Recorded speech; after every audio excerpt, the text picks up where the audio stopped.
ఓం నమః శివాయ శ్రీమాత్రే నమః. మిత్రులకి శ్రేయభిలాషులకి అలాగే నన్ను ఇంతగా ఆదరిస్తున్న యూట్యూబ్ ప్రేక్షకులందరికీ కూడా పేరు పేరు ధన్యవాదాలు. మిత్రులరా, మీ అందరికీ పరాదేవత ఎల్లవెల్లలా మీతో ఉండి మీ మనోవాంఛ నెరవేర్చాలని మనస్ఫూర్తిగా కోరుకుంటున్నాను. చాలామంది మిత్రులు అక్క చెల్లెళ్ళు మెయిల్స్లోనూ కామెంట్స్లోనూ గురువుగారు ఆషాఢ మాసం వస్తుంది కదా, దక్షిణాయనం స్టార్ట్ అవుతుంది కదా, మేము ఏం చేస్తే ఏ పూజ చేస్తే మాకు బాగా కలిసి వస్తుంది. చాలామంది ఈ విషయం పాయింట్ ఆఫ్ వ్యూలో కొన్ని భయాలను కూడా వ్యక్తపరచడం జరిగింది. వాస్తవానికి ఈ సంవత్సరం కేతువు ఆధిపత్యం వల్ల రాబోయే నెల అంటే మనం ఈ ఆషాఢ మాసంలో విపరీతమైన ప్రాకృతికమైన కొన్ని ఇబ్బందుల్ని చూడటం జరుగుతుంది. అందులో కుటుంబ పరంగా కానీ, స్త్రీల పరంగా కానీ, వృత్తిపరంగా కానీ, ప్రకృతి పరంగా కూడా అలాంటి ఇబ్బందులు రావడం సహజంగా జరుగుతుంది. ఇప్పుడు ఏ పూజ చేయాలి, ఈ ఆషాఢ మాసంలో మనం ఏ మంత్రాన్ని చేస్తే విశేషమైన ఫలితం కలుగుతుంది, ఎలా చేయాలి, మీకు నేను చాలా తేలికైన అత్యంత ప్రభావవంతమైన తేలికైన ఉపాయం చెప్తాను. ఇది తేలికైన తాంత్రిక ఉపాయం. అలాగే ఈ ఉపాయాన్ని ఎవరైనా చేయవచ్చు, నెలసరి సమయంలో మాత్రం చేయకూడదు. అలాగే ఎవరైనా మరణించి ఉంటే మాత్రం చేయమాకండి, అంటే పెద్ద కర్మ అవ్వకుండా ఉంటే చేయమాకండి. ఆహార నియమావళి అంటూ ఏమీ లేదు. ఇది మగవారైనా ఆడవారైనా ఎవరైనా చేయవచ్చు. ఈ ఉపాయానికి కావాల్సింది పచ్చకర్పూరము, పసుపు, కుంకుమ, చందనము, అలాగే అక్షంతలు కావాలి. ఇవి ఈ 5 పదార్థాలు ఈ ఉపాయం చేయడానికి కావాలి. ఈ ఉపాయం చేయడం వల్ల కలిగే లాభం చెప్తాను. ఈ ఉపాయం వల్ల మీలో ఉన్న నకారాత్మకమైన శక్తి ఏదైనా మీ మీద ప్రభావం చూపించేది ఉంటే అది బయటికి వెళ్ళిపోతుంది. అలాగే ముఖ్యంగా ఈ సమయంలో కోపము, అసూయ, బాధ, అలాగే ప్రతివారు శత్రువులా కనిపించడం, అలాగే కొన్ని మనం ఎదుటివారిని శత్రువుగా భావించి శత్రువుల మీదకి కొన్ని ప్రయోగాలు చేయాలనుకోవడం, అంటే దేవతా శక్తుల్ని మనం ఆరాధించడం చేస్తుంటాం.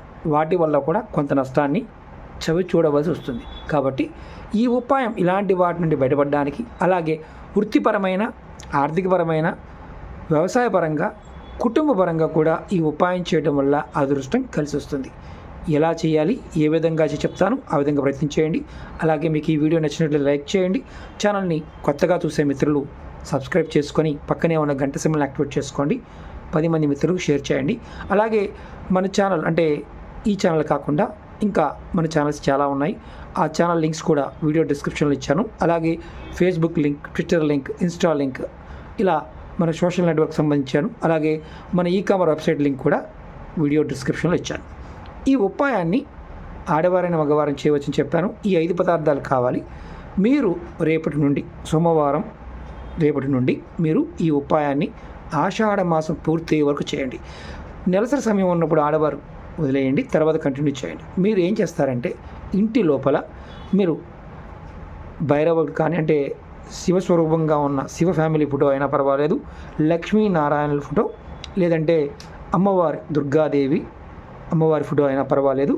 ఇలా అలాగే ముఖ్యంగా అంటే మన మామూలుగా కొంతమంది అడుగుతూ ఉంటారు, భైరవి, వరాహి, ఇలా ఏ దేవత ఫోటో ముందైనా చేయవచ్చా అంటే ఈ ఈ ఈ చిన్న ఉపాయాన్ని మీరు ఖచ్చితంగా ఆంజనేయ స్వామి ముందు చేయవచ్చు, శివపార్వతుల పటం ముందు చేయవచ్చు, లక్ష్మీనారాయణుల పటం ముందు చేయవచ్చు, అలాగే భైరవుడి ముందు చేయవచ్చు, దుర్గాదేవి పటం ముందు చేయవచ్చు.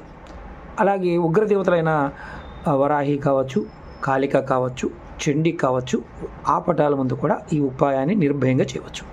మీరు ఇంట్లో ఒక పటాన్ని ఏర్పాటు చేసుకొని, మీ ఇంట్లో ఉన్న పాత పటమైనా పర్వాలేదు, ఒక ప్లేట్ పెట్టుకొని దానిలో మీరు కర్పూరము, అక్షింతలు, పసుపు, కుంకుమ, ఈ 4 పదార్థాలని అమ్మవారి నామాన్ని అష్టోత్తరం కానీ, శతనామావళి కానీ, ఏకనామైనా పర్వాలేదు, ఒక నామాన్ని అనుకుంటూ మీ మనసులో ఉన్న కోరికను ముందు చెప్పుకొని ఈ పదార్థాన్ని ఇలా మీరు ఓం దుమ్ దుర్గాయ నమః అని కానీ ఇలా ప్లేట్ అనుకోండి, ఇలా మీరు కొద్దిగా అక్షింతలు, కుంకుమ, అలా ఒక్కొక్క మంత్రం అనుకుంటూ 108 సార్లు, అంటే ఒక్కొక్క పదార్థం మీరు వేస్తూ 108 సార్లు అమ్మవారి నామాన్ని అనుకుంటూ ఈ పచ్చకర్పూరం కూడా కొద్దిగా పచ్చకర్పూరాన్ని కూడా అలా ప్లేట్లో వేయండి. వేసిన తర్వాత పూర్తిగా అంటే ఆషాఢ మాసం పూర్తయిన తర్వాత అంతవరకు చేయండి. ఇంట్లో కుటుంబ సభ్యులని చేయవచ్చు, కొద్దిగా వేయండి, ఎక్కువ కాదు. కుంకుమ ఉందనుకోండి, కొద్దిగా ఇలా చిటికెడు కుంకుమ అలా వేసి ఆ ప్లేట్లు అమ్మవారి ముందు వేసి అలా పెట్టి ఉంచండి.